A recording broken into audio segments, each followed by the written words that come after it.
kakattee yoo an durba hin ta'in guyyuma san na dhiista.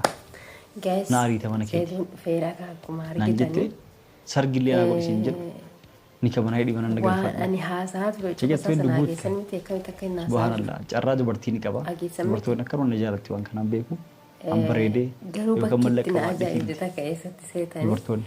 bakka itti shamarran na kadhataa jiran jedhe sanatti jechuudha.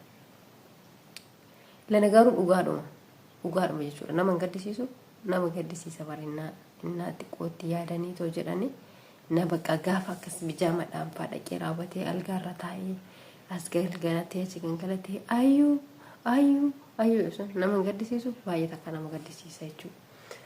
Inna garuu jedhe shamarran amma shamarrantu na kadhataa jiran jedhe gaa geessan miti.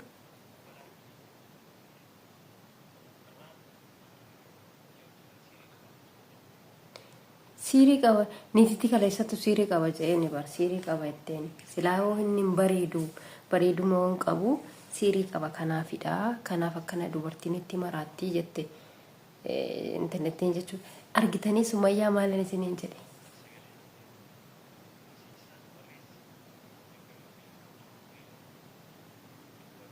Sumayyaadhaaf dhaamsa dhaamaa jira yookaan ol bayitii dubbadhu yookaan jira jedhii miseeji barreessii jechaanii jira jechuudha ayyuudha.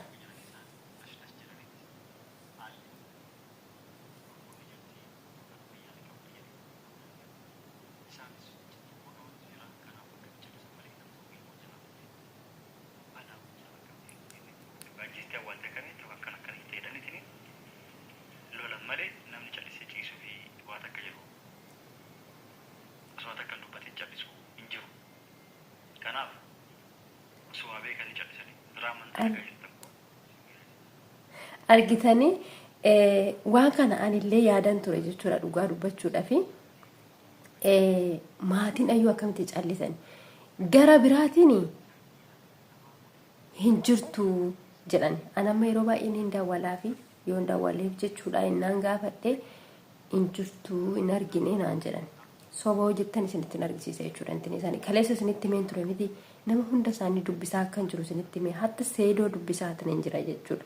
Dubbiseen ture kaleessa maaliif yoo viidiyoo baatee hojjechuu dadhabdee yoo viidiyoo baatee hojjechuu sitti ulfaate deemi ijoollee kee biraa ijoollee kee hosii jalaa fuudhanii ta'u kara ta'een deeman maal gootaa namoonni baay'een keessan immoo maaltu si galchesi maalidhaaf oduu us jedhi minaaminaan jechaa turtanii jechuudha gin yaada laalaalama yaada itti jechuudha itti yaada ani waan hunda isii suuta jedheen itti ilaala malee calliseetuma ka'een dubbadhu dhugaa rabbii jechuudha calliseetuma ka'een dubbadhu suuta jedhee itti ilaalee tanan itti madaalee tanan wanti tun garamitti ba'uuf deemti waan akkamiiti maaliif wanna kana jedhanii maaliif waan kana godhanii maaliif wanti kun ta'e jedhee itti yaadee itti madaalee tanan jechuudha kan dubbadhu malee calliseetuma lafaa ka'een dubbadhu.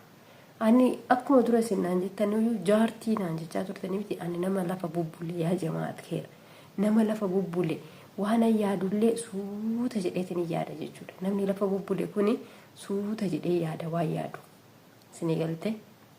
Kanaaf iyyuu viidiyoon erga silaa gallakkise immoo hanga dhumaatitti ilaalati koomentii naaf barreessaa. Koomentii sanarratti wanti isin naaf keessan yoo viidiyoon sun itti haafuuf kan jettan taate viidiyoo takka keessan galchu kana booda waa'ee viidiyoo sanaa isinii hojjedha. Daqiiqaa 10 yookiin daqiiqaa 15 jalqabarraa kaasee hanga dhumaatitti waa'ee viidiyoo sanaatirraa isinii hojjedha jechuudha. Waa'ee viidiyoo sanaatirraa isinii hojjedha. Amma seedoo qabadee dhufe. Seedoo weelkaam baga nagaan dhufte. Kabajamtoota hordoftoota koo yoo yaa nagaan isiniif haa ta'u akkam jirtanii fayyaa qabdanii jirtu amma kan hunda odeessaa walitanaan nagaa isin gaafadha. Darbee hin qabdu. Nagaa wal gaafachuun gaariidha haaluma kam keessattuu jechuudha. Egaan seedoon nu dhufee jira har'a baga nagaan dhufee maal qabatee nu dhufee wantoota baay'ee qabatee dhufee wantoonni inni qabatee dhufes abdiis waan namatti turtusidha akkasuma immoo waan yaadallee namatti taatudha jechuudha. Egaa kanaan booda amma wanti ta'uu qabu maa inni ayyuun dirqama bakka jirtuu baatee dhufuudha jechuudha. Seedoon wanti inni jechaa jiru bakka jirtuu bayitii kottuu kana booda sin barbaadullee.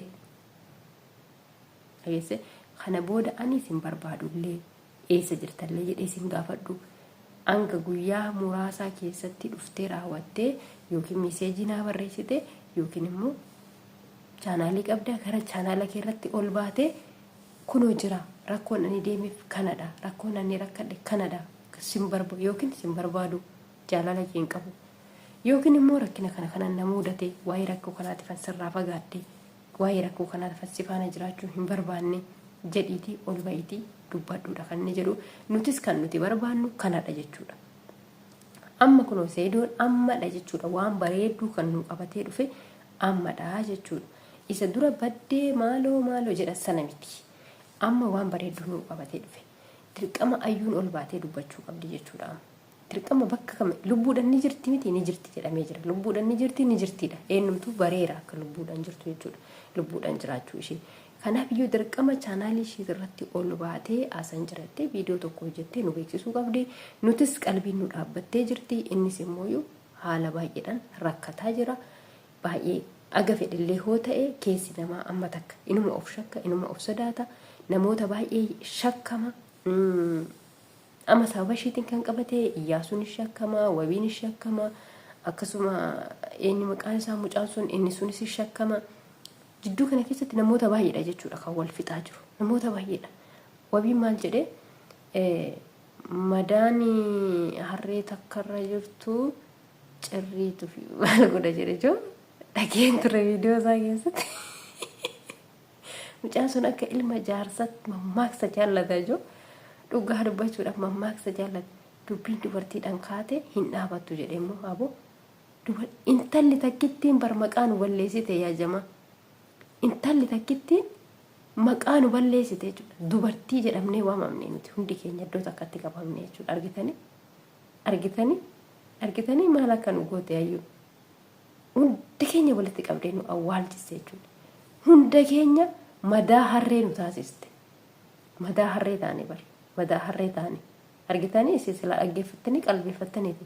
Ani akkatti gurratti qabadee dhaggeeffadhee tana ofitti gaddeetuma dhiisee ofirra. Maal jedhee hin dubbaddaree hin dubbanne. Hin dubbanne. Nan dhiise. Dirqama.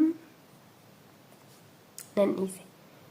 Kanaaf Saidoo waan bareedu takka qabattee nuuf dhuftee galatoomii akkasuma immoo Sumayyaa nan amanaa jedheela. Sumayyaan silumayyuu jechuudha. Yemmuu ishiin ይሄ መላጣ ይሄ ምናምን እናሽን ጀቻኔ ትርቴ አረበናችሽ ተይ አሁን እኮ ነው መላጣ የሆነ እንጂ በፊት አይደለም አከት ነገመችስ ጋረብ ጀቹ ሄዶ ተከነገመችስ ማሊፊኒ ዱጋር በነምኒ ኩኒ ነምኒ በር አኩማ ደለተቲ ነፍቱ hinjijjiiramta jechuudha. Hin guddatta, hin dargaggoomta, jaarsataata, hin dulloomta. Waan meeqatu jira jidduu kana keessa. Kanaaf iyyuu Saidoo nama akkuma durii sanatti nafamu. Akkuma argitan amma mee yeroo duraanii sana argitanii suura isheen albama maatii keessaa fakkaafattee fiddee Sumayyaatti argisiisaa turte. Suurri sun amma Saidoo minaannasa. Maalti sattannase mee taraa rabbiiti. Maalti sattannase harka isaa qofti bira harka nama sadii fakkaata. Jastiisaa kun bichaan kan nam sadii fakkaata bar. Ndawum amma Sumayyaa dhumatu irraa fixe walaga amma namni biraa waan irraa rafee natti fakkaatu. Sumayyaa dhumatu irraa fixe dhugaa. Irraa fixe. Amma silmatu kan biraatu itti dhuftu maalirra ciiste sila. Sila dhiiratu kan dubartiirra ciisa moo dubartiitu dhiirarra ciisa. Akkan sila. Nan dogoggoree jamaa. Nan dogoggoree natti fakkaata. Moo akkam? Akkanuma isa? Dubartiin irra rafti miti? Raftu? Tiraasiin jira garuu. Tiraasiin jira otoo tiraasiin jiru maal gochee irree isaarra jastii isaarra rafuudhatti. Irra rafti waan isheeti maloo rafti ma rakkoo qabasallee rakkoo hin qabu. Inna Saidoon immoo jechuudha Sumayyaa mannaat ayyuunii in dhuftu taanan dhuftullee in barbaadu jechaadha Saidoonii dubartii sadi si'a takka sadi fuudha jedhe Saidoon. Si'a takka sadi fuudha jedhe bara. Si'a takka sadi fuudha. Bakka afuran guuttadha mucaan maraate surmaayyuu ayyuu surmaayyuu maraajite. Afuran guuttadha si'a takka sadi fuudha jedhe. Ajaa'ibu! Abbaan nama godhe. Abboon nama godhe.